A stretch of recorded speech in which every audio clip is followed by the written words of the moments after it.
In this video, I want to talk about the new avatar filmmaking technology, also why it should be a common practice in the future of filmmaking. If you have watched Avatar Part 1 or Part 2, you must know that a lot of it is not real. At least in Part 1, there were many humans, but in Part 2, a lot more is not real. The fictional planet Pandora, or more accurately, a moon, is not real. Also, the people in it, the blue people, Navi, are also fictionally created. And yet, the world and the people look very realistic.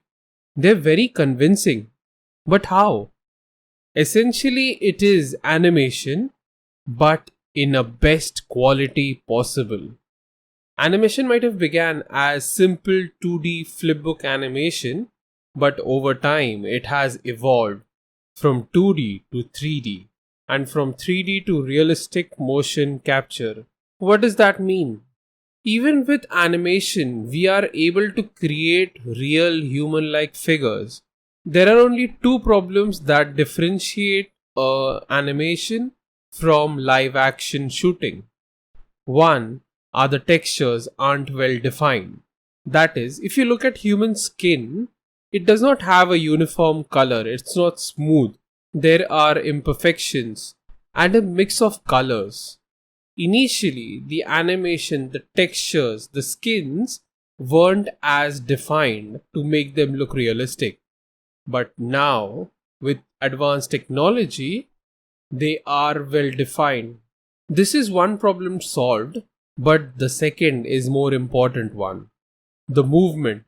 You see, in animation, the artists sit in front of computer and manually give movements to all the characters.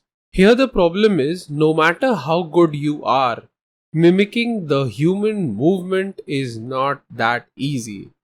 That's because there are a lot of side reactionary movements that cannot be copied. That's why, if you give less movement, the animated characters look robotic. If you give more movement, then they look cartoonish. There is a balance that can only be achieved by motion capture. This is what the makers of Avatar have done. They shoot in something called volume, that is, there are cameras in a space and people are wearing a one piece clothing with a lot of balls attached to the body. Now, these cameras aren't exactly taking pictures of these people at a very high speed to make them look like video. Rather, these cameras are capturing the movement of every actor, not just their body. On their face, there are dots marked on various facial muscles, and there are cameras to capture their movement. This way, the actor's entire performance is captured, their body and facial movements, which can be translated to their respective animated character. And that's why when we watch Avatar, although all the things that are happening in it are not real, they look very realistic, very convincing. Now, although it looks very simplistic, using this technology, the capturing technology and then the animation and the rendering, it's a very expensive process for now. But the hope is that over time this becomes cheaper than the actual shooting of films. The reason I say this because the conventional filmmaking process is inefficient. There are several limitations. Say for example, the set is built for a specific space, so the actor can't move or act more than they are allowed to.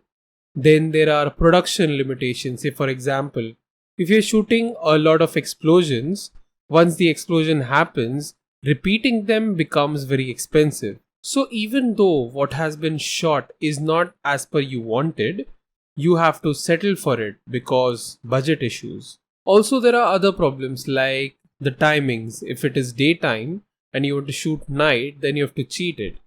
If it is evening time, the sunset that you want to record, then you have to be quick. Otherwise, the sunset will pass and then you have to shoot the next day. There are many more problems, which is why I feel that conventional filmmaking is inefficient. On the other hand, in the volume technology, we have complete creative control. Like the actors aren't wearing any costume, they don't have to put on makeup, they don't have to look good for acting. We don't have to wait for the DOP to light up the space every time the camera position is changed. The only focus here is on the actor's performance. As long as the director is able to convey what the actor has to perform and the actor is able to imagine it, the performance would be as expected. Plus, the filmmaking process is something that happens later. So essentially, the director has complete creative control. Now, as I said, this is an expensive process, which is why it is done specifically for expensive movies like Avatar. But my hope is that in future, this becomes a common practice. This way, you don't need to build huge sets, you don't need to rent a place, hire actors, prepare them for their role, make them look good, prepare the costumes, the set, lighting, and all the other things that makes filmmaking very expensive. That is the plan. At least for small films using this technology, I can make films literally on anything but shot in a decent sized garage. Beyond it, the next step would be the metahuman technology, where basically the actors are completely digital and we just have to feed in information for the digital actors to act out what we want from them. But that is something for way in the future. For now, let's focus on how to make filmmaking in the volume very real. Thank you.